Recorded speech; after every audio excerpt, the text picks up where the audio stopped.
Das ist richtig ärgerlich. Mega irritierend alles, wenn man die Häfen nicht kennt und die so ein bisschen verwinkelt sind. Also zuerst ist eine Ampel zum Reinfahren der Schleuse, dann kommt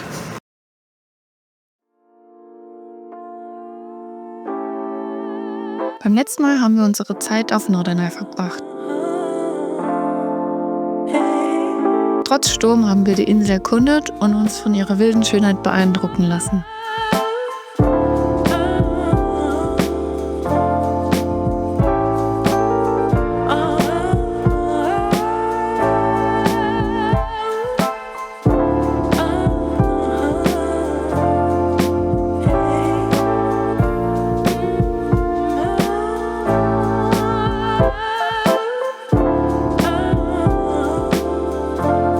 Doch irgendwann muss es weitergehen.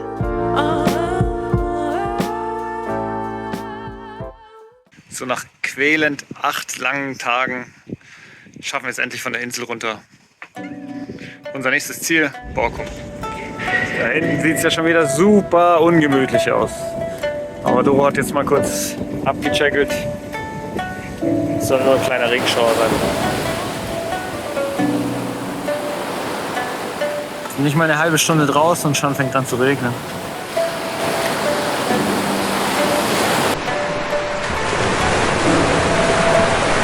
Der Wellengang ist schaukelig, also picken wir uns zur Sicherheit ein.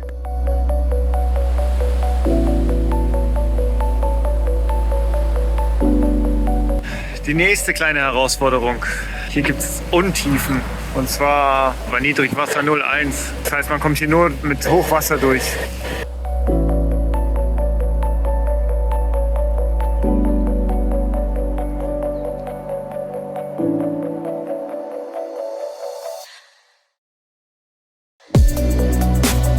Endlich ist es soweit, raus aus den Untiefen, die Segel gerefft und Kurs auf Borkum gesetzt.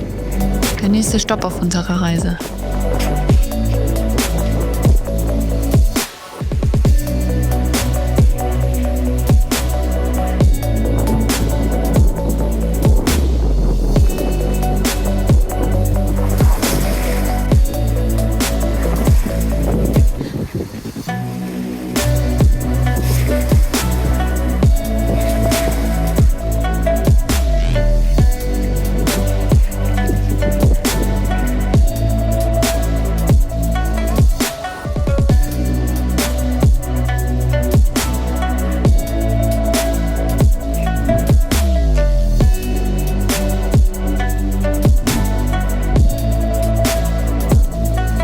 Auf Borkum bleiben wir nur ein paar Tage. Da der Weg in die Stadt so weit ist, haben wir gar nicht so viel von der Insel gesehen. Aber hey, manchmal ist das halt so.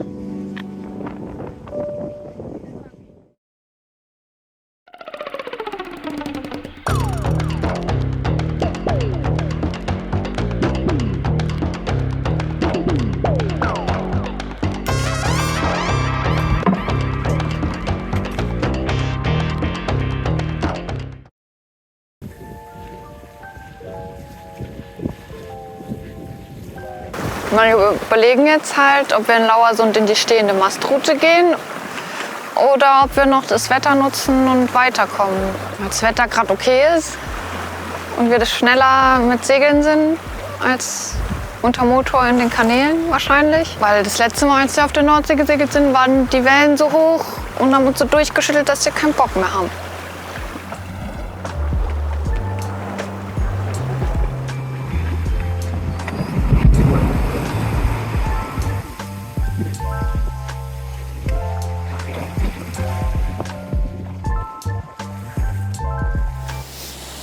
So, wir haben heute einen achterlichen Kurs. Das heißt, der Wind kommt bei uns auf den Pobbes. An sich ein sehr gemütlicher Kurs, weil es bläst einem nicht die ganze Zeit Wind ins Gesicht. Anfangs waren jetzt auch die Wellen recht niedrig, aber allmählich, wie man es sieht, kommen die Wellen ein bisschen von der Seite und werden auch immer höher. Deswegen haben wir uns entschieden, wir segeln nur nach Lauersog, nach Lauersog und nehmen da die stehende Mastroute. Vor allem, weil es auch doch schneller geht.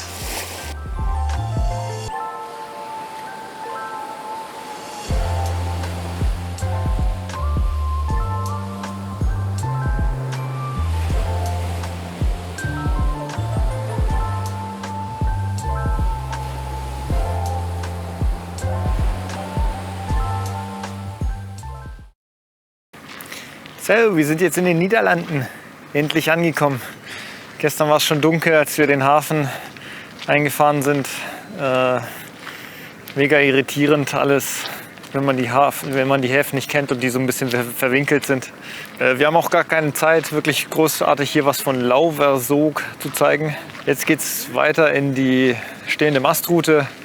Da düsen wir runter, weil in den nächsten Tagen soll es richtig regnen, richtig schlechtes Wetter sein. Und da haben wir uns überlegt, ein etwas ruhigeres Gewässer wieder zu befahren.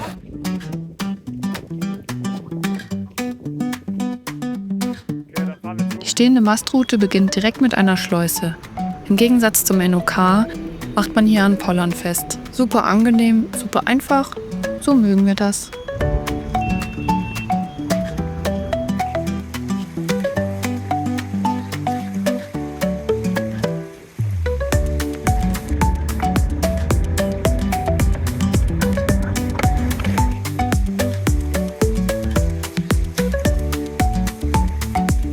Die Brücken sind das nächste Abenteuer. Vor jeder gibt es einen Wartebereich und ein Knöpfchen. Einmal gedrückt, öffnet sich die Brücke. Sag mal, wie du das Knöpfchen gedrückt hast.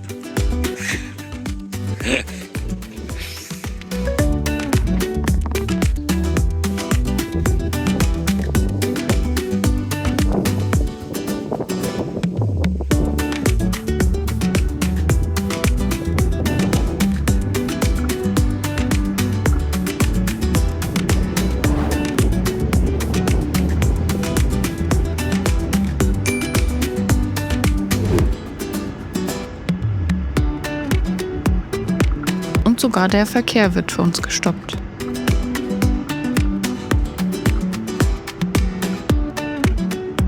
Hier sind überall so Stege, an denen man einfach anlegen kann und eine Pause oder einfach übernachten. Sehr, sehr entspannt, die Holländer.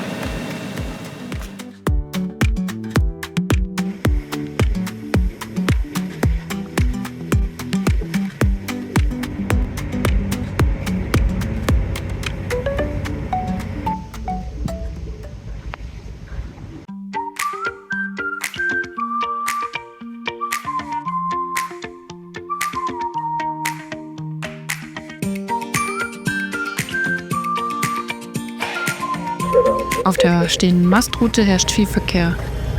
Aber es gibt auch einige verlassene Boote. Irgendwie ein bisschen mystisch.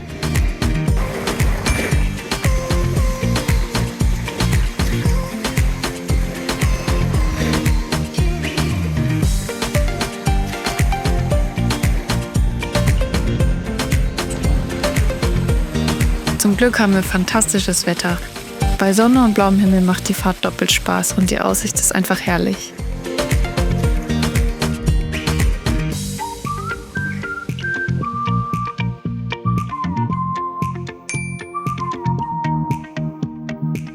Ja. Ups, da hat wohl jemand vergessen, die Linse zu putzen. Dennis. Parallel zu Navionics nutzen wir hier auch die niederländische App Wasserkarten Live. Die funktioniert auf diesem Kanal einfach besser.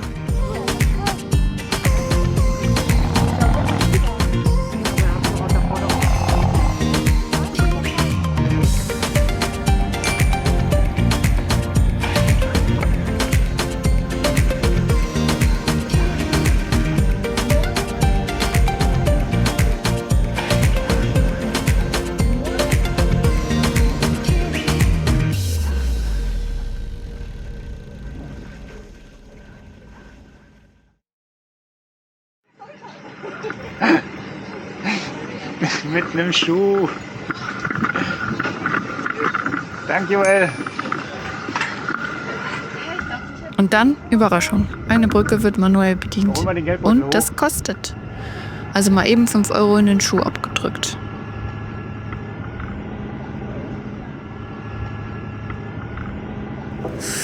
Super schräg. Wir müssen so oft hier anhalten. Und trotzdem geht es auch ruckzuck. Wir haben jetzt keine 2 Minuten gewartet, schon geht die Brücke wieder auf.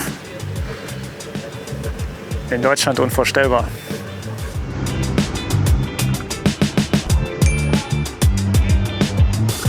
Wir werden dann auch nochmal freundlich daran erinnert, den Geldbeutel nicht zu weit wegzupacken.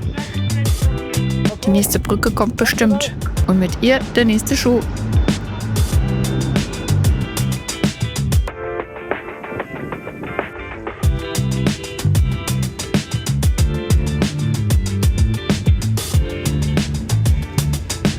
Die Niederländer haben einfach einen ganz anderen Bezug zu Wasser. Es fühlt sich einfach naturnah an.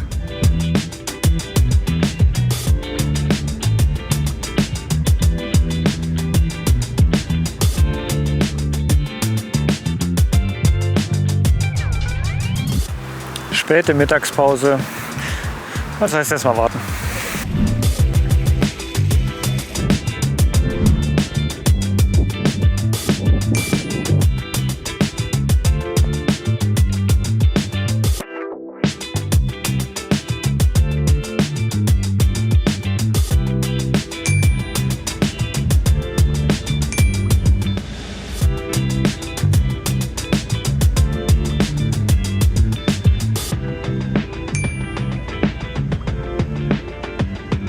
Jede Brücke hatte ihre Eigenheiten. Manche waren hoch, manche schmal, aber vor allem waren es einfach verdammt viele.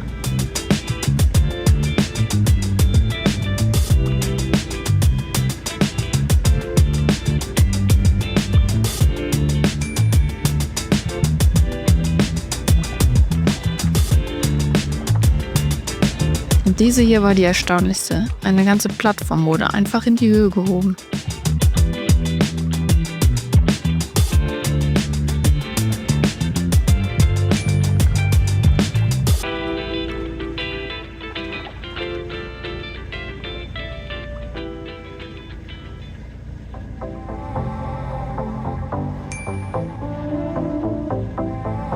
Der Tag neigt sich langsam dem Ende zu, doch vor uns liegen noch einige Brücken. Ab einer gewissen Uhrzeit öffnen sie nicht mehr. Zum Glück schaffen wir es rechtzeitig.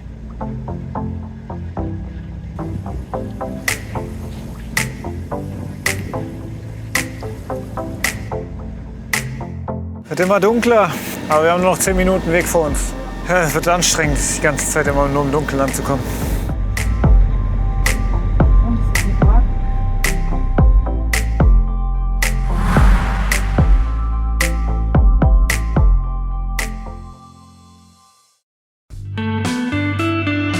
Der nächste Tag beginnt genauso herrlich wie der vorherige.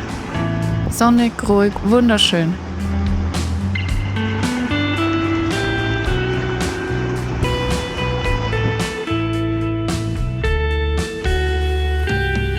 Nur an manchen Stellen halten wir doch mal kurz die Luft an, denn der Kanal ist nicht tief.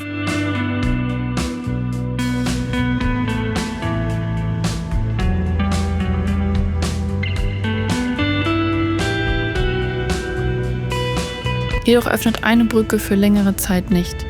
Aber hilft ja nichts. Da müssen wir jetzt durch.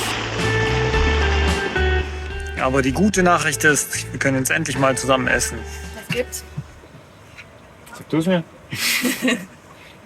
Buchweizensalat.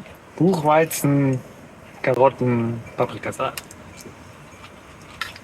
Habe ich Doro gemacht. Ja, sonst, wir haben keinen Smoothie dabei. Die schlechte Nachricht ist, wir müssen umdrehen. Eine Brücke ist kaputt und es gibt keinen anderen Weg. Das heißt also alles zurück, was wir zumindest die Hälfte heute gemacht haben. Nochmal zurück und dann abbiegen.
zweite Brücke hat schon zu.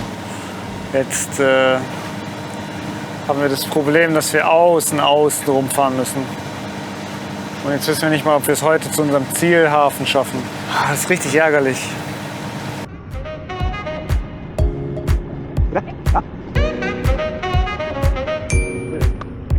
Neue Strecke, neue Chance.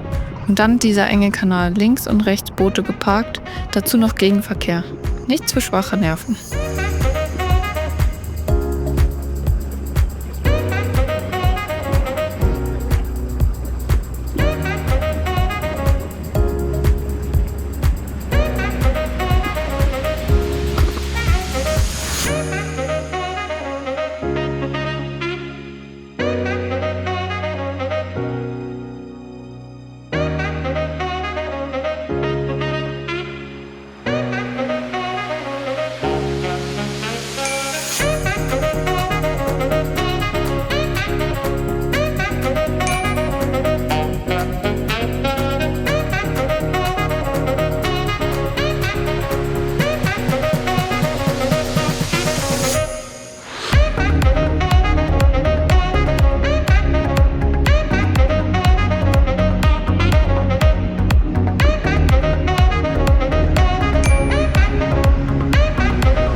Und da stehen wir. Was für ein fantastischer Platz.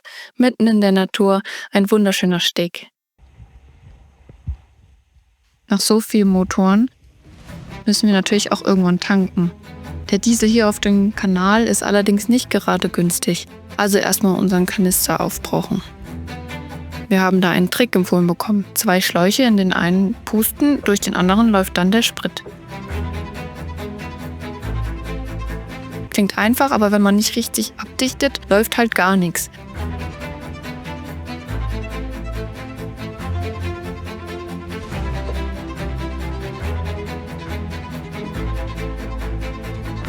Also ordentlich abdichten und schon fließt es wie von Zauberhand.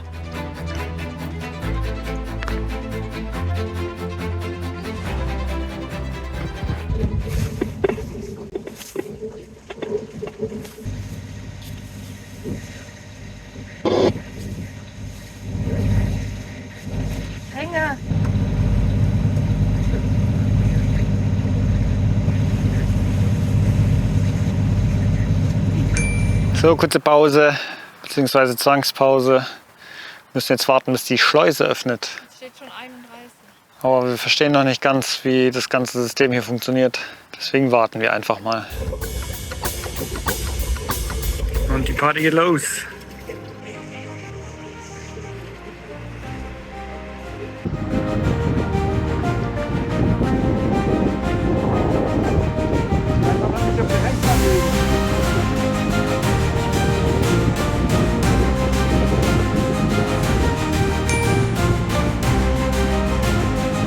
Unter einer Brücke direkt in die Schleuse.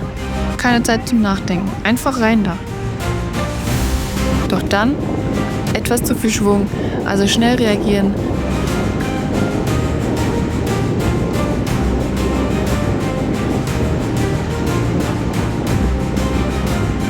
Mit der Leine umziehen.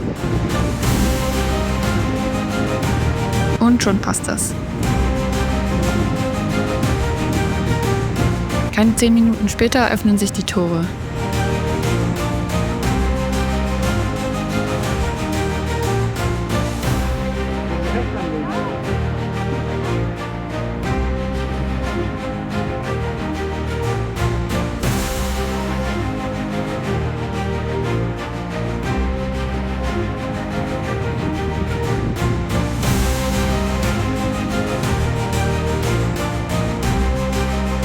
Wir sind durch. Und plötzlich haben wir wieder Raum. Vor uns das Eiselmeer.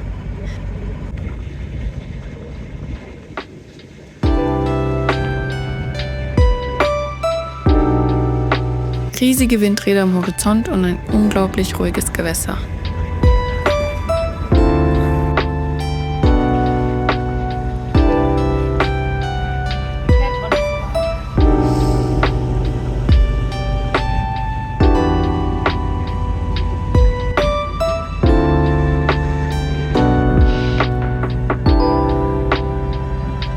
Der letzte Sommertag. Wir werden dich vermissen, Sonne. Wir sehen uns in Spanien. Ganz abgefahren. Also zuerst ist eine Ampel zum Reinfahren der Schleuse. Dann kommt die Brücke, da ist rot. Und danach nochmal eine Schleuse, die dann sagt, ob wir rausfahren dürfen. Wartezeit 0 Minuten. Wir sind direkt angekommen und los geht's.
Endlich, wir haben unseren Zielhafen erreicht. Batavia Hafen in Lelystad.